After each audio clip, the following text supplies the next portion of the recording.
Are these the best back scenes ever? They are for me.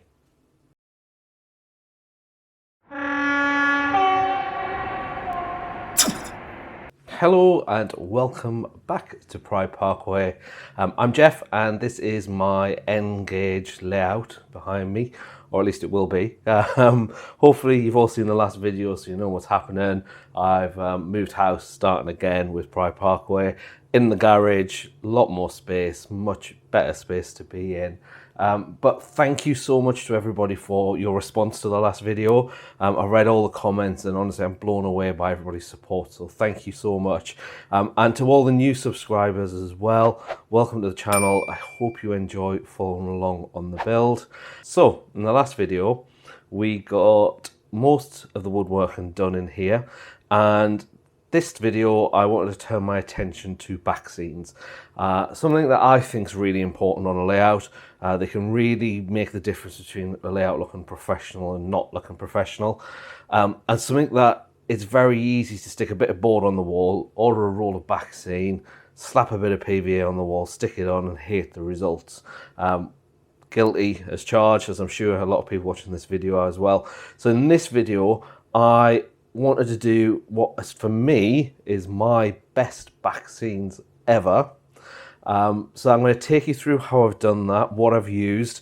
As always, there will be links down below to everything I've used. This video's not affiliated or funded or anything like that, but the links for Amazon are affiliated links. So if you click on one of them, I'll make a penny or something ridiculous like that. But have a look at the video, see what I've done. If you like it, give it a try. The one thing I would say to you is don't miss out any of the steps, because this has taken me longer than I would have liked it to, because I've tried a few different things and actually it didn't work. So I just should have stuck to what I originally wanted to do.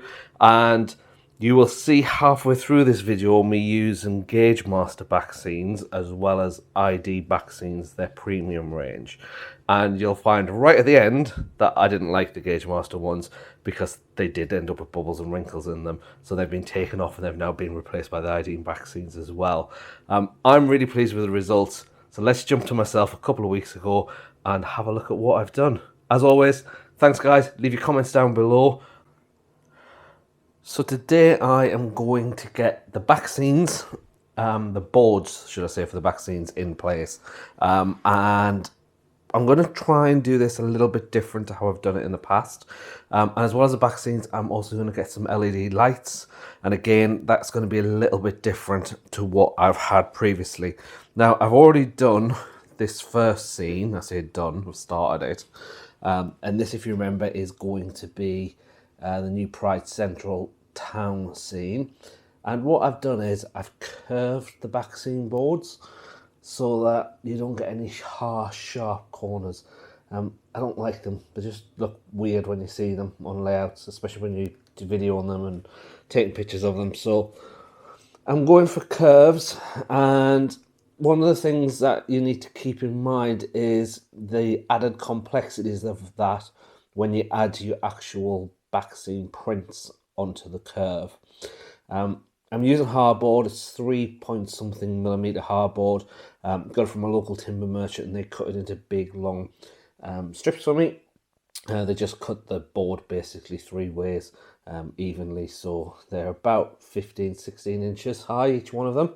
Let me pop the camera down and let's have a look at what we're doing. So here we have got one of the many pieces of hardboard that I'm using on the layout. And as you can see, it's nice and flexible, which allows you to bend it pretty much round corners. You can go quite tight with it without it snapping, but not really tight. Now, one of the problems that you're going to have is if you were to lie this down, I'm struggling a bit with space, but bit of track on the floor there. So if you were to lie this down and you were to stick on your back scene and then you curl this in place, as soon as you lift this up, all that's going to happen is the back scene is going to get creases all the way along it. What you ideally want is this already curved and then to apply the back scene to the curve. So that is what we are going to be doing. On an American YouTube channel, I saw this Windex, and the guy using it, and I can't remember the name of the channel off the top of my head, but I'll find it and link it in this video, was basically creating curved back scenes like what I'm doing here.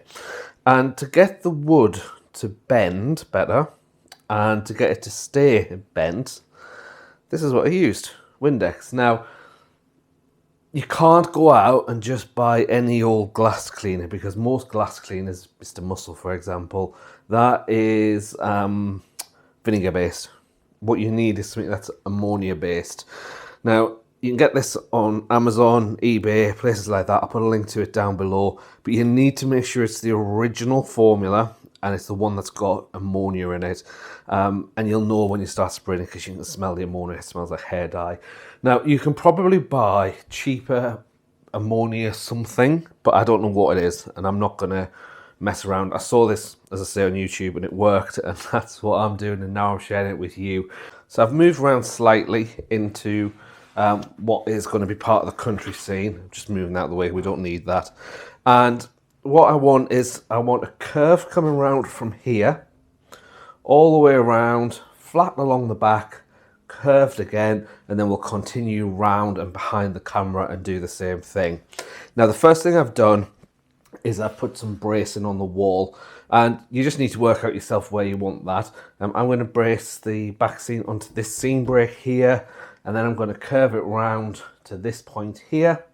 Then I'm going to run it straight to there, and then I'm going to curve it again in this back corner, run it straight, and then I'm going to run out of wood probably somewhere about there. I'm going to do the same on the other side, and then I'm going to put a piece in at the back there to join the two together. So what I'm going to start with is going to get my first piece of hardwood up. I'm going to basically get it into position where I want it, and I'm going to mark where the corners are going to be. So where that corner there is going to be, and that corner over there. I'm just going to run a pencil up it just so you can see it. So let me get this first piece in place.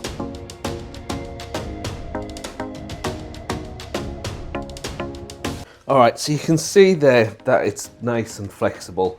The problem you've got is if I take this out now, it's just going to go straight again, or floppy again, and that's not what we want. So I am going to get it to roughly the position I want, which is about there. And all I'm going to do is I'm just going to put a couple of screws into this end to hold it. I'm going to put one screw into where this beam is, one into that beam, and so on, just so I can work out where I want it all to be.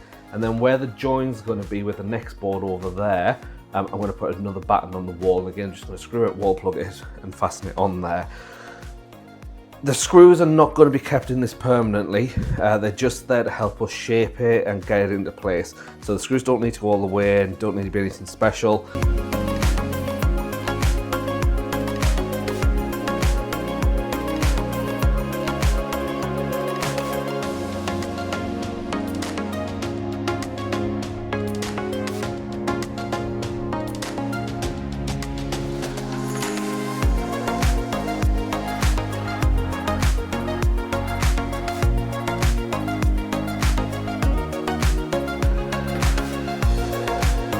All right, so that's in.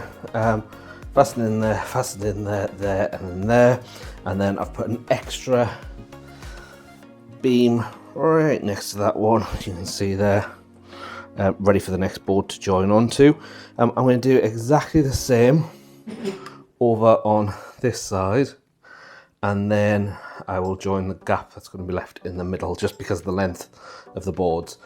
These boards are 2.44 meters long, so they are pretty long, but once you're curving them around corners, you're going to start using up quite a lot of board quite quickly, so keep that in mind.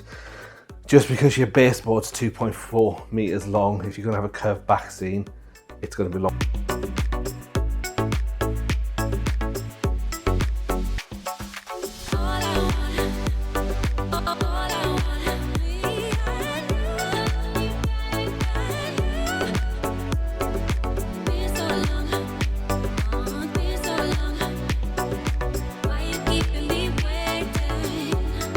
So that's all temporarily held in place and curved, held with the screws right the way around. I don't know how well this is coming out on the camera, but I'm hoping it's not coming out very well, because then you'll you'll get the effect that I'm going for, because I don't want harsh corners. I want it to just glide. So if it's just gliding and you can't work it out very well, then I've done a great job. But time will tell when I edit the video. Now, one thing to point out, ignore any track that you see later on. It's just me playing around. There's some second radius set track curves that I won't be using. I was just trying to work out a loop and that kind of thing. Now here, if I lift the camera up high, you'll see this is a really big corner. And you might think I'm wasting a load of space back there. Actually, this is where the power station is going to be, and it's where I'm going to have the merry-go-round trains. So they'll actually disappear behind the back scene, because my cooling towers are low relief. So the low relief cooling towers will go up against that, the train will disappear and then come back. But where we've got tight corners is basically there, where it joins onto the next scene. That's going to be the Pride Parkway scene over there. And again, we've got a tight corner just there. And then apparently I don't listen to what I say. I've got my maths wrong, and I'm short of hardboard for that last back corner. It's not a problem. My local timber merchant's 5 minutes away, and these will fit in my car once they're cut to the right width. So that's not a problem. And I'm going to need more for the top as well, so that's fine. If we just go back around, I'm trying to do this really gently so I don't make you dizzy. We've got this corner here, this corner here, and then the one behind me are my tight corners. Now they're the ones that I need to shape so that they stay like that. So when I unscrew them, they don't spring back to being straight. And that is where the Windex comes in. Now I'm not going to need to do it on this one here because it's not tight enough. It's really gradual, so that one will be absolutely fine. I'll just make sure the glue's had a couple of days to dry on the back seam before I reattach it to the wall. But these ones around here I need to get on with. So all I'm going to do is I'm going to take them off. I'm going to mark roughly where the corner is. If I pop the camera down, you can see. Basically, here's the corner. So I want this to be permanently bent between there and I'm going to say there. So all I'm going to do is I'm going to unscrew all of this. I'm going to lie it on the floor so it's flat, and I am going to spray the front, which is the smooth side, and the back, which is the rough side. And if you've used hardboard, you'll know what I mean by that. I'm going to give it a really good spray. I'm going to soak it with the Windex. Now I used half a bottle on the first scene. Now I've got another bottle of this.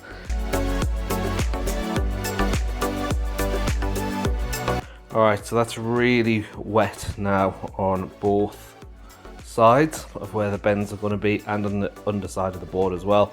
You can see there, I have used quite a lot of Windex on that. I've got a proper wet. All I'm going to do now is lift it up, bend it back into position, and put the screws back in to hold it all into place until it dries.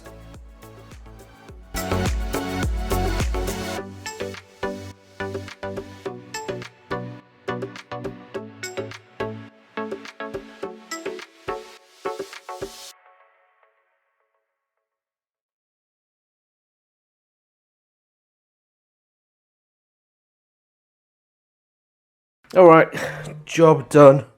I am going to get the rest of this done, and then I'm going to leave it overnight, probably for 48 hours at least, to dry, and then we'll come back to it.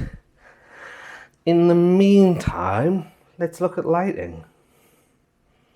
Alright, so let's talk lighting. In the garage, I have got one what they call fluorescent tube light, and it's fine. When I'm in here by myself, I can see absolutely fine. Now, behind the camera, I also have a softbox, so a light that you use for when you're making videos and taking pictures and all that kind of thing. You can pick them up on Amazon, really, really cheap, and I'll pop a link down below. And the one that I've got, you can change the lighting on it with a remote control. So it's currently shining on me as a warm light. You can also have a bright white light, and then you can change it and make it brighter and dimmer and so on. You don't really need one unless you're doing photos and videos and things like that, and that just helps to get a nice light in here. The other thing I'm going to do is I'm going to put some lighting all the way around the layout as well, and it's going to sit underneath here and shine down onto the layout, and at some point in the future I'll address a similar situation around the top. Now I'm using the same LED strips that I used on the old Pride Parkway in the loft. This comes on the pack that I buy anyway. It comes on a roll, and you get 3 of these 5-meter rolls. You can get smaller ones. That gives you 15 meters, which is about what I need in here. The other good thing is once you get to the end, you can cut it wherever you want to cut it. So if I come in, hopefully the camera will pick that up just there. You see, you can cut it. And they just connect to each other. They've just got a male and a female connector on the ends, and you can just connect them together to get your 3 5-meter runs running around the loft. That's the maximum this system can handle on one power adapter, is 15 meters of lights. That's fine. Now this has got 3M tape on the back, so it's self-adhesive. However, I'm going to do things a little bit different. One of the problems I had on the old layout with this was it can be a little bit dazzly. So I did a bit of research online and I found this stuff. So what this is a metal trunking, and it's got a ridge in there that you put your lights in. So all I'm going to do is use the self-adhesive of the light, stick that in there, and then it's got this translucent cover, light diffuser, that goes on the top, and that just clips in. He says it does just clip in because I've been playing with it. Of course, now I'm on camera, it doesn't want to. But yeah, you just clip that in and then it diffuses the light all the way around the layout. Now, always the way, you can't buy this in a 15-meter length. The nearest you can get to 12 meters. So I've got 12 meters of this, but that's fine because there'll be some gaps where the seam breaks are as well. And this comes with everything you need. So it comes, for example, with corner pieces, so that we can go around corners on the layout fine. And to fix it, it's really, really simple. It comes with all the fixings that you need. You've got these little metal, hopefully you can see, clips with screws. Screw that up underneath, and then that clip just clips into the top of this like that. Simple as that. So it just clips in like that. So nice and simple. So I'm gonna crack on, run it around the loft. You don't need to see me do it, but I will show you what effect it has. As I say, it's really simple. Screw, clip, light in, job done. So let's get on with that. All right, so that's the light put in the whole way around the room. And the light is on a dimmer as well. I'm not sure how well the camera's going to pick this up, so let's have a go. I'm going to turn the light on. And you can see there, the camera will be doing its thing to adjust to the new light. But that's it on full brightness, and you can hopefully see what a difference that's going to make to the layout. And of course it's dimmable, so if I'm doing an evening scene and so on, I can dim this right the way down. So I'm really happy with that. I actually had enough just about of the diffuser as well.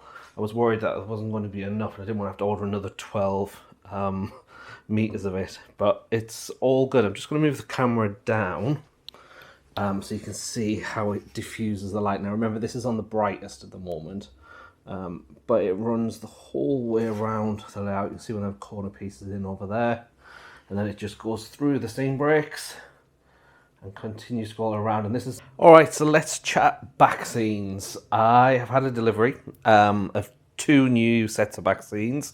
And I've also installed, hopefully the camera's picking it up, a plain sky back scene, which I've already done, just to get myself back into the flow of doing back scenes on this side. Now this is a Gauge Master one, and it's actually 2 of exactly the same sky one. They're cheap, I had them, so that's why I've reused them over here for. They're fine, they're just only 12 inches high, and I would have preferred them to be a bit bigger. Now, the 2 back scenes that I've got at either side of me, this one is a countryside scene, and that's obviously going to go in my country section. And this one here is retail park, which is going to go over this side where the new Pride Parkway station is going to be. And these are both from ID Backscenes, or Scaleology, whatever you want to call the company that now have ID Backscenes. I believe that's who now has ID Backscenes. But what you get, you can either get N gauge or you can get double O gauge. And the N gauge ones are only 9 inches high, whereas the double O ones you can get either 15 inches or 24 inches. Now, 24 inches is too big for me. But I wanted the 15-inch ones because this is quite a long layout. When you're trying to take a video over HST, for example, you go off the setting, off the scene, if that makes sense. So the camera tends to go a bit too high and you see the top of the back scenes. So I wanted to get 15 inches of this time on this layout, so that I could be sure that on them long shots you'll get lots of sky in the background. So I stuck with ID Backscenes. I contacted Charlie at Scaleology, who was brilliant, and what he's done is he's took the 9-inch N-gauge versions and made them into 15-inch versions for me for literally a couple of quid per roll. That, you know, not anything at all. You could use the 00 gauge ones, but the problem is you're going to be out of scale if you use the 00 gauge 15-inch ones. And something like countryside trees, not really a problem, because trees obviously can be huge in the real world, but particularly for this one with the retail park, the buildings would have just been far too big. By the time I stood an N-gauge building in front of it, the buildings in the foreground would have been smaller than the buildings in the background, and obviously that doesn't work in real life.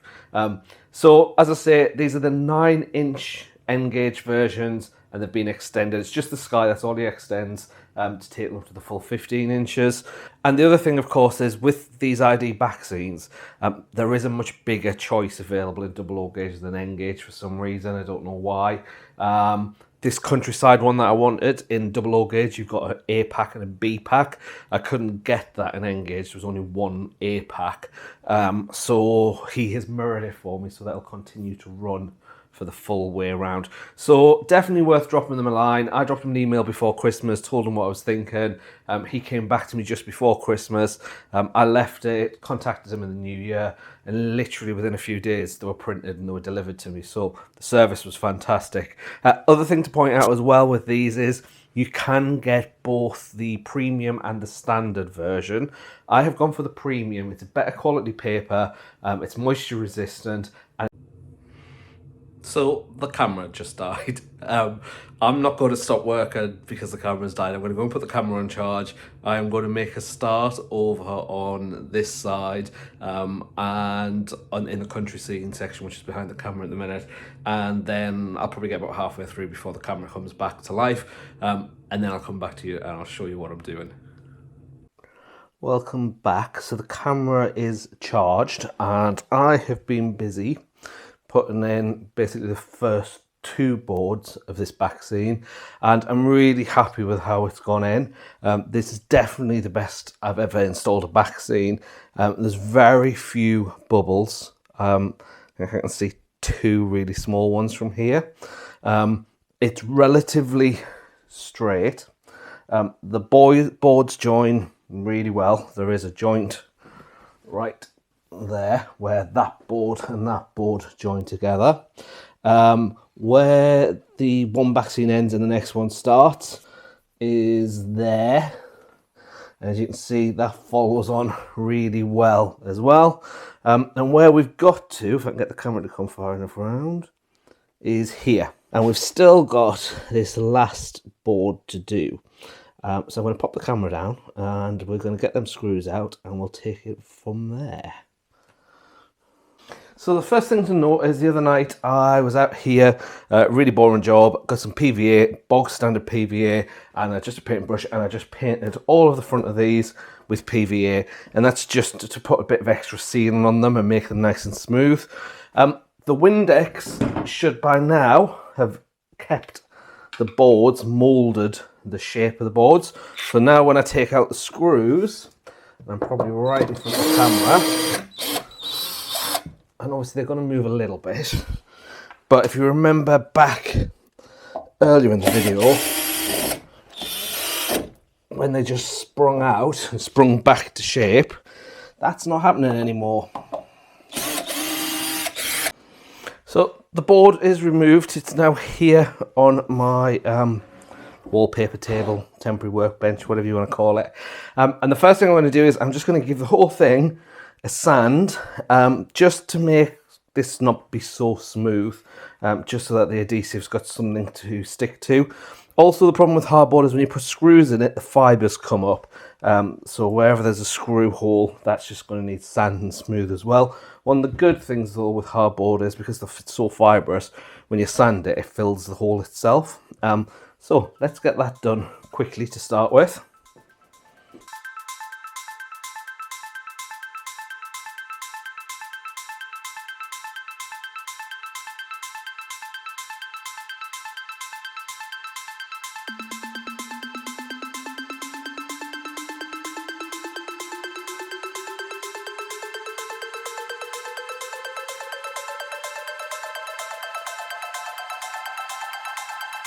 Right, so as you can hopefully see, the ammonia in the Windex has made it keep its shape. And I've also cut a hole here for where the trains are going to come through from one scene to the next. I am giving it a quick dust down, and then the next job is simply to apply the back scenes. The reason, once again, why we use the Windex to bend these now is because it means I can put the back scene on and attach it straight back to the layout. What ID Backscenes say in their instructions, and it's the very last thing: if planning to curve a mounted back scene, allow several weeks for the glue to fully cure before bending the board. I don't have several weeks, but I do, but I don't want to wait several weeks. So that's why I have pre-curved the boards. What I've got here is the piece that was cut off the previous board. You can see there where it's been cut. So that's the first thing that's going to go on there. And then this one then joins on and so on around the board. Thing to point out is that these do have a white border, and you need to trim the white border off them. I use a metal rule, a really sharp Stanley knife, and just make sure that when you're trimming it, you come over ever so slightly into the printed area, because if you don't, you risk having a white line where they join. So I'm going to get that done, and then I will come back to you.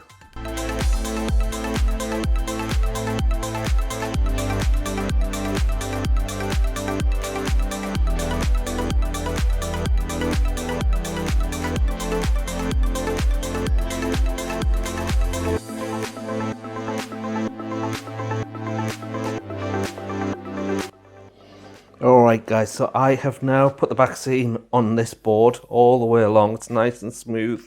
Now, those of you may notice that this piece of back scene here is different to this piece of back scene.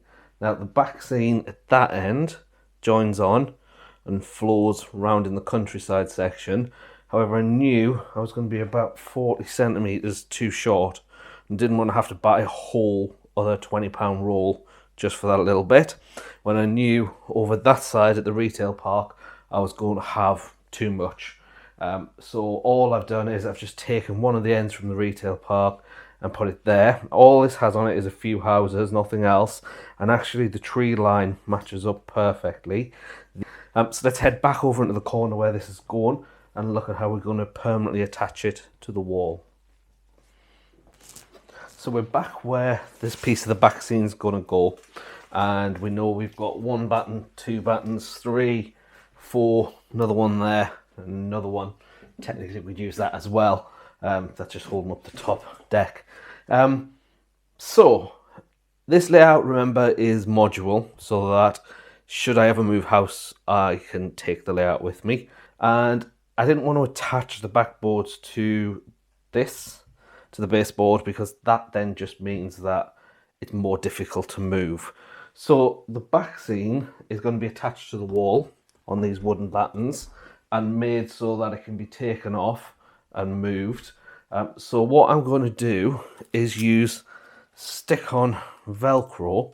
It's pretty strong, this. I'll put a link to it down below on Amazon, and it comes on a roll, and you have the two parts that stick together on the Velcro. It's really strong, and all I'm going to do is I'm going to stick that on there, and there, and then we'll just attach the back scene board onto the adhesive of this.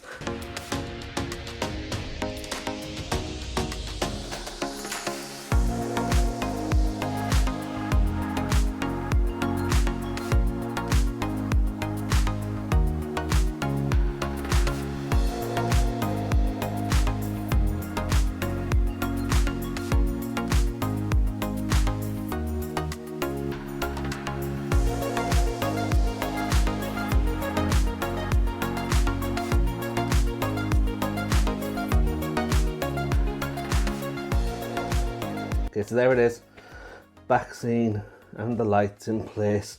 You can see there where I've had to mix the two different pieces, but it looks fine because the skyline continues and it goes all the way around.